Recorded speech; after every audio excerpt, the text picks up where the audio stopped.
සුබ දවසක්. ඉතින් ඔයාලට කොහොමද?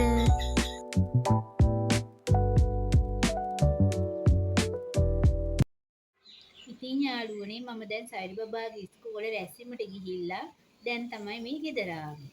ඉතින් උදේ නම් අද උයන්න උනේ නැහැ. දැන් ඉතින් මොනවා හරි හදන්න ඕන. බලමු ඉතින් අද වැඩි දෙයක් නම් හදන්න වෙන්නේ නැහැ. මොකද අද වැඩ ගොඩක් තියෙන දවසක්. ඒක නිසා මේ මොනවා හරි බලමුකෝ ඉතින් අපි හදාගන්න නේද?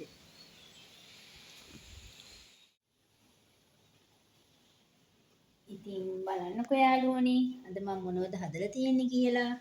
ඇඹරැල්ල වෑංජනයක්. බතනන් දුව ගහලා තිබුණා මං එනකොට. ඉතින් මං අද මේක විතරයි හදාගත්තේ. මොකද මේ අද මට රෙදි ගොඩ ගැහිලා අද මෙහාට අවුව තියෙනවා. ඉතින් රෙදි වේලන්න තියෙනවා, ඕදන්න තියෙනවා. ඉතින් ගම්මිරිස් වගේක් වේලන්න තියෙනවා හම්බ වෙච්ච. ඉතින් ඒ ටික අද කරගන්න අපි යන්න ගියාන් පස්සේ අපිට ඒකටම ගොඩාක් කාලේ වැය වෙනෝනේ. ඉතින් ඒක නිසා අද එකක් හරි ගස්සලා මේ වැටි කරගන්න තමයි මම බලන්නේ. ඉතින් බලමු.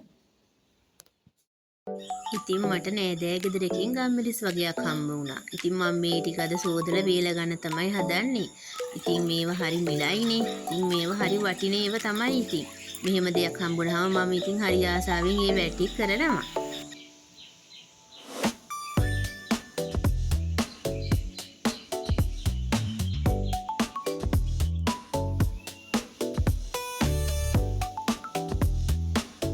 ඉතින් ඇත්තටම යාළුවනේ අපේ මිදුලට අවුව නෑ. ඉතින් අපේ ගෙදර මිදුලක් ඇත්තෙත් නෑ. ඔන්න ඔය පේන ඩිංග විතර තමයි අපිට තියෙන්නේ ඉතින්. ඉතින් වැලකට ගැහුවට වැලට අවුව වැටෙන්නෙත් නෑ. ඉතින් මම රෙදි දාන්නේ මෙන්න මෙහෙම කුටු ටිකක් තියලා කුටු ටික උඩ තමයි ඉතින්. ඉතින් අවුව නැහෙනේ අපේ මිදුලට. අපේ බුලත් වැල ඕක ඉඳුවේ අපේ මහත්තයා තමයි. බලන්නකෝ දැන් ඒකේ බුලත් අපි හිටපු ගමන් කඩලා විකුණනවත් එක්ක. මේ බලන්නකො මේ හුළඟට මේ මල්ලත්ත ගොඩාම පහත් වෙලා මේක බිනිලෙයිද දන්නේ නැහැ. මේ තමයි යාළුවනේ හීම් බෝල්දිය. දකුණු පළාතට ආවේනික ශාකය. මල් නම් නෑ. මල් පොහොට්ටු තමයි තියෙන්නේ.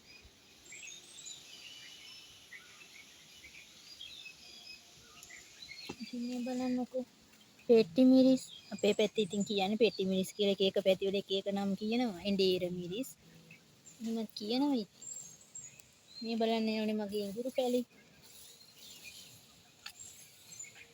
අපේ ගෙදර මුකුත් බිම ඉඳන්න බෑ කිසිම දෙයක්. ගල්නේ. මේ ගල් වල ඉඳුවට හැදෙන්නේ නෑ. මේ බලන්නකො මේ ගල්.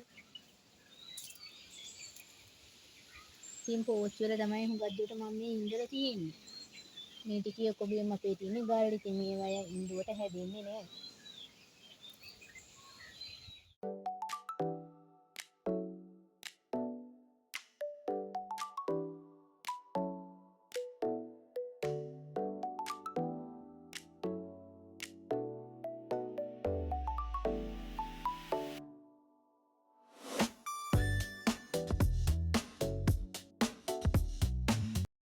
ඉතින් යාළුවනේ බලන්නකො මගේ මේ මල් පෝච්චි වල ගොඩාක් මේ කොළ වැටිලා.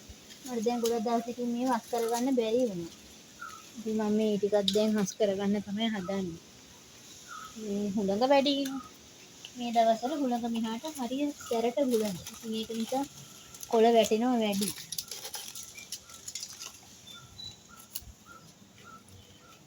ඉතින් අපේ ගෙදර ගේ යවට ගස් කොළන් වැඩි. ඉතින් ඒකෙන් කොළ වැටෙනවා වැඩි. ඉතින් මේ ගස් වල අපි කපන්නේ නෑ. ඉතින් අපේ මහත්තයා කැමති නෑ එහෙම කපන්න. හැබැයි ඉතින් ඒකත් ඇත්ත තමයි. අර පායන කාලේ මේ ගස් ටික තිබ්බ නිසා තමයි අපිට අවුවසරක්වත් දැනුන්නේ නැත්තේ. මෙන්න බලන්න යාළුවනේ මේ මල් පැණි. මේකට කියන්නේ විෂ්ණුකාන්ති කියලා. මේ බත් එකක්. මේක මම මාතර ගිහින් එන ගමන් තමයි ගත්තේ. බලන්නකෝ ඒකේ ලස්සන.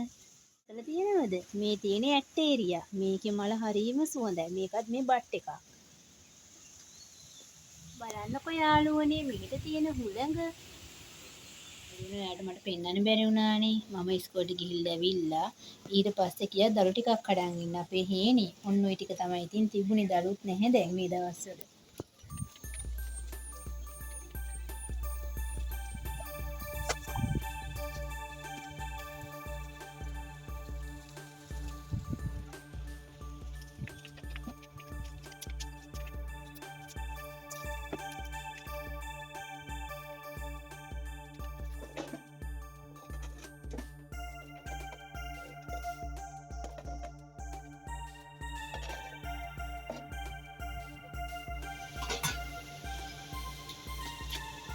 ඉතින් යාළුවනේ මේ බලන්නකෝ අපේ ගහෙන් කඩාගත්ත කටුවනෝද ගෙඩිය.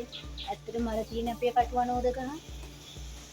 දැන් නම් ටිකක් පොළ එහෙම හැලිලා මේ ඔය ගහේ ගොඩාක් ගෙඩි හැදුනා. අර කොරෝනා කාලේ හිම ඔය ගහින් ගෙඩි කඩලා තමයි අපි විකුණලා ගොඩාක් දුරට අපි හාල්ලේ හිම ගත්තා. ඉතින් මම ඔය අනෝද ගහට හරිම ආදරේ. මොකද අපි කුසගින්න නිව්වනේ. එතකොට ඇත්තටම හයර් එකක්වත් දුවා ගන්න විදියක් උන්නේ නැහැ නේ ඇඳේ නීතිය දැම්මා. ඉතින් ඒව නිසා ඉතින් ඕකෙන් ගෙඩි කඩලා එහෙම තමයි ඉතින් අපි තෙල් ප්‍රශ්න ආපු කාලේ එහෙම තමයි ඉතින් ජීවත් වුනේ.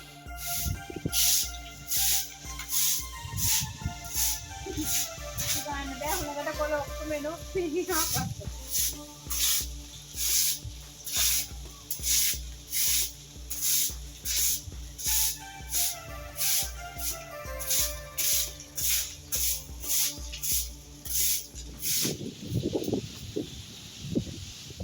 යාළුවනේ මගේ වැඩ ටික පොඩි පොඩි තිබිච්ච ඉවර කරගත්තා. ඊට පස්සේ අපේ මහත්තයාට දානේ කෑම එකක් හම්බ වෙලා දානේපත් එකක් මේ ගෙනත් දීලා ගියා. දුවාගේ අතට ගෙනත් දීලා ගිහින් තිබුණා. මේ දැන් ඉතින් ඒකත් තියෙන හින්දා මම නැත්තම් මේ ඇඹරැල්ල වෑංජනේ විතරයිනේ. දැන් ඉතින් මේකත් තියෙනවා. ඉතින් මේ හැට ගොඩක් පින් සිද්ධ වෙන්න ඕන නේද? කෙනෙක්ගේ කුසගිනි නිවන්න කටක් දුන්නත් ඒක පිනක්නේ. මේ පරතුරු එහෙමත් ඒවලා බලන්නකෝ.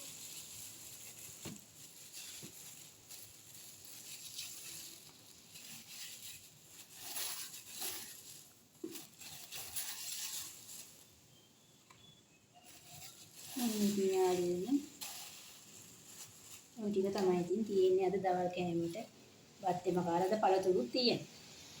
යාළුවනේ මම මේ දැන් හදාන්නේ ලිපේ අලු ටික අස් කරගන්න. බලන්නකෝ මේ ලිපේ අලු ගොඩාක් තියෙනවා. මේ ටික ඔක්කොම නැත්තම් හුළඟට ඔක්කොම මේ ගේ කුස්සේ අතරට තමයි එන්නේ. ඉතින් දැන් මේ ටිකත් අස් කරගමු. ඉතින් ඔයාලගේ පැත්තට හුළඟ තියෙනද කොහොමද? ඉතින් මේ මාසේ හුළං තියෙන මාසෙනේ හුළඟ. ඉතින් යාළුවනේ දැන් ඉතින් මට හුඟා දුරට මේ එළියේ දර ලිපේ උයන්න වෙන්නේ නැහැ. මොකද මේ හුළඟ සැර වැඩිනේ. හුළඟ එකපාරට මේ පැත්තට තමයි හමන්නේ. ඉතින් එතකොට මේ ලිප පත්තු කරගන්න බෑ නිවෙනවා. ඉතින් ඒක නිසා දැන් හුඟා දුරට ගෑස් ලිපේ තමයි උයන්නේ. මේකෙත් උයනවා. හවස් වෙන්න වගේ නම් වගේ පොඩ්ඩක් උයන්න පුළුවන්. ඒත් ඉතින් හුළඟ සැර වැඩි. ඉතින් මම ගේ කුස්සිය ඇතුලේ මේ ලිපක් හරි ගස්සලා නැහැ. කුස්සිය ඇතුලේ තියෙන මගේ මේ ගෑස් ලිප. ඉතින් මම දර ලිප හදාගෙන තියෙන එළියේනේ. ඉතින් මෙතන පොඩි වහල් කෑල්ලක්වත් ගහ ගන්න අමාරුයි. මෙතන ඉඩ කඩමදි ගාල්නේ. ඒත් පොඩි මේ වහලක් ගහලා තියෙන දෙවෙනකට. ඉතින් මේ කුස්සිය ඇතුලේ දර ලිප හදාගත්තොත් කුස්සිය පිටු වෙනවනේ. ඉතින් ඒක නිසා මම ඉතින් එහෙම හදලා නැහැ. ඉතින් මම එහෙම කැමති නැහැ. කුස්සිය හැදි වෙනකොට මම ඉතින් එහෙම ආස නැහැ.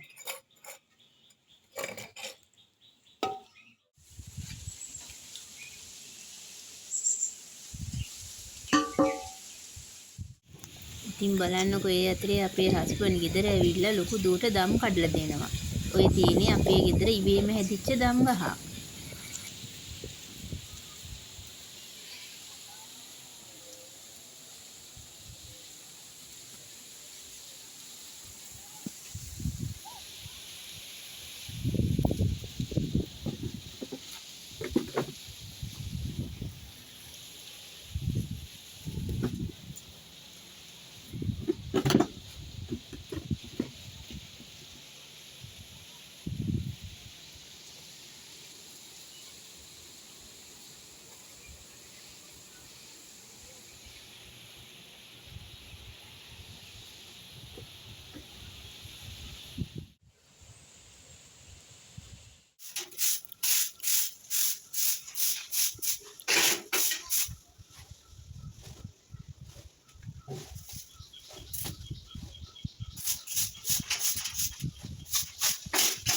මෙයාට පේනවද බලන්නකෝ මේ තියෙන ගල්. මේ බලන්නකෝ මේ අපේ උල්වයිනත් එක්ක තියෙන ගල් මේ මෙතන කුස්සිය හැදුවෙත් අපි බොහොම මාරුවෙන් ඉතින් අපේ මුළු ඉඩම තියෙන ගල් තමයි ඉතින්. බලන්නකෝ මේ හරියට අතු ගන්නත් බෑ. ඉතින් අර මේ ටිකේ මේ පොළව එහෙම හරියට එක විදිහකට තනිතලා පොළවන්නේ නෙමෙයි අපිට තියෙන්නේ. මේකම තමයි ඉතින්. මෙහෙම හරි කියන එක ලොකු දෙයක් නේද? සමහරුන්ට ඇත්තටම මෙහෙමත් ඉන්න තැනක් නැති මිනිස්සු කොච්චර ඉන්නවද? ඉතින් ඒ අතින් අපි සතුටු වෙන්න ඕනේ.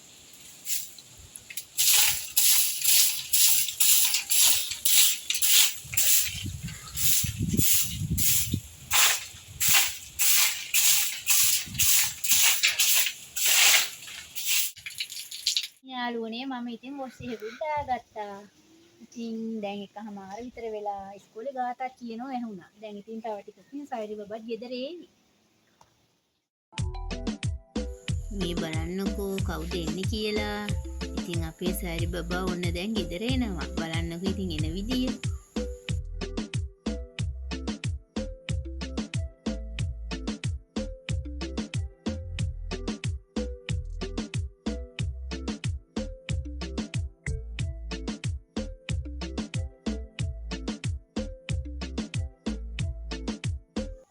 මම ඉතින් දවල්ට කාලා ඊට පස්සේ හොඳ සැප නිින්දක් නිදාගත්තා. ඊට පස්සේ නිදාගෙන තමයි මේ නැගිටලා තේ ටිකක් එම හදාගෙන මේ බොන්නේ හවස.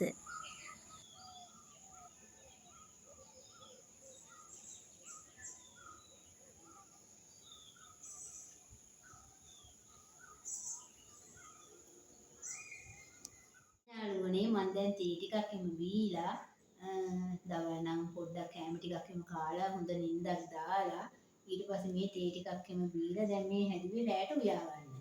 ඉතින් මම දැන් අද රැට හදන්නේ දවල් හදපු එම්බරැල්ල වෑංජනේ තියෙනවනේ. ඉතින් ඒකට මේ පලාමැල්ල මුකුයි පුල් මස් වගේක් ඇති. ඒන් ටික බෙදලා ගන්න තමයි මේ හදන්නේ.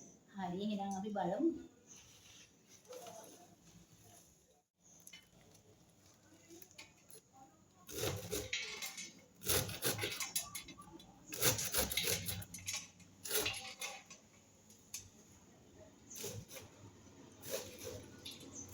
යාළුවනේ ඔයාලට පේනවද අර වෙරළු පොතා?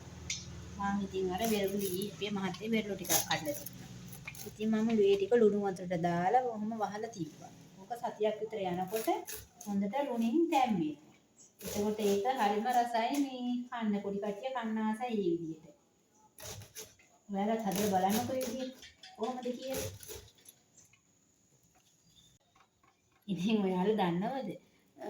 ඉස්සර මට බැඳලා වලට පලා එහෙම ලියන්න බෑ. ඉතින් මේ එතකොට මට පලා ලියලා දුන්නේ කොනෑන්දම්මා. නැත්තම් අපේ මහත්තයා තමයි පලා කොළ ටික ලියලා දුන්නේ. ඉතින් දැන් නම් පුරුදුයි කොහොමත්. ඉතින් බලන්නකෝ එහෙම තමයි නේද අපේ ජීවිතවල කාලයක් යනකොට ඉතින් අපි හැම දෙයකින්ම පරිපූර්ණ වෙනවනේ. අත්දැකීම් වලින් වුණත් එහෙම තමයි. ඉතින් හැම දෙයකින්ම. ඉතින් මම අපේ දූට ඒ ගැන කීකියක් තමයි මේ පලා කොළ ටික ලිව්වේ.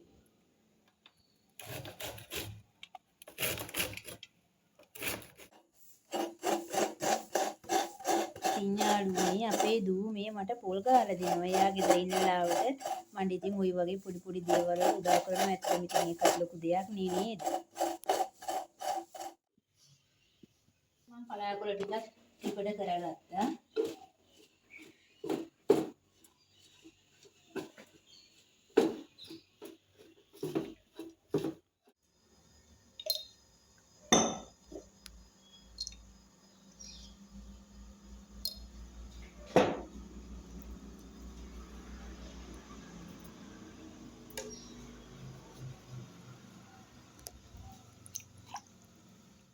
මේක තියන්න මම මේක අද බදින්න හදන්නේ.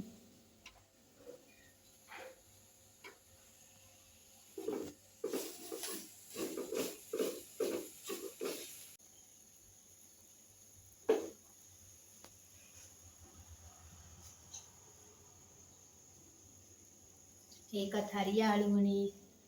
දැන් බලමුකෝ මේක. මේක නම් එළිය දරලිපේ තමයි බෙද ගන්න ඕනේ. මෙතන බෙදලා හරියන්නේ නැහැ. තෙල් හැමතැනම වීසි වෙනවා. එතකොට එතන හරියන්නේ නැහැ නේ.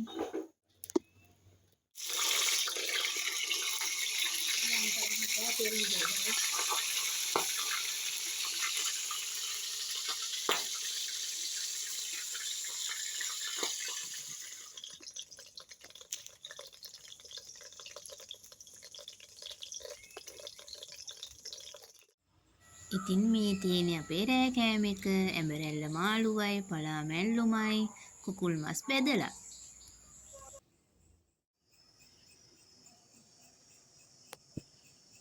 ඉතින් අදට ගිහින් එන්නම්. ලයික් කරන්න, කමෙන්ට් කරන්න, සබ්ස්ක්‍රයිබ් කරලා තියාගන්න. බුදු සරණයි දෙවි පිහිටයි හිනහ වෙලා සතුටින් පරිස්සමින් ඉන්න.